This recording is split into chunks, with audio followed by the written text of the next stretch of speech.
The Italian saying, Il dolce far niente, literally translates to the sweetness of doing nothing, or some call it the art of doing nothing. But the concept isn't at all about doing nothing in a lazy or passive way. In fact, it's quite the opposite.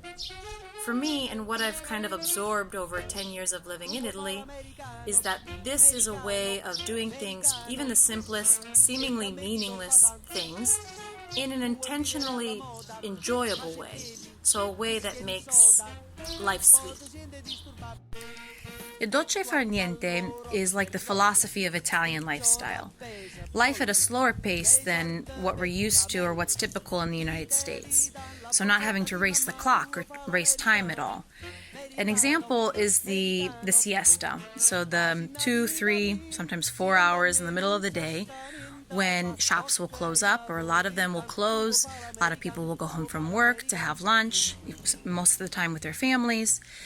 And from an American point of view, this can be kind of frustrating because I remember, completely admit, it took me years to get used to going out in the middle of the day and always forgetting, the siesta and that things would be closed, and I would feel almost like I was wasting time. Like, what am I supposed to do if during the middle of the day everything's closed?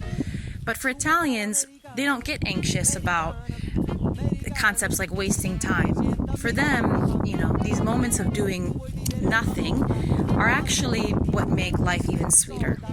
When I studied abroad, I actually had never heard the term Il dolce far niente. In fact, the first time I heard it was years later when the film Eat, Pray, Love came out with Julia Roberts. But even so, this way of life had a big impact on me, and it's actually what made me fall in love with Italy. I then came back to my U.S. university and did my senior art project. Fun fact, I was a studio art major. On this emotion, this feeling, this way of life that I had experienced in Italy. A way of living where you slow down, you absorb the details more, even walking down the street, absorbing all of the beautiful architecture that's around in Italy, and even sitting around the table with your family or friends for hours, all these experiences, and just a way of going about life in a very joyful way. At Sant'Anna, over the years I've gotten to meet many students in our study abroad programs, and I think a lot of them have had similar perceptions of this Il dolce far niente lifestyle in Italy. And for me, that's the beauty of study abroad. No matter what country you choose to engage with, it's gaining a better understanding of the culture and what makes it unique, and being able to carry that with you into your future.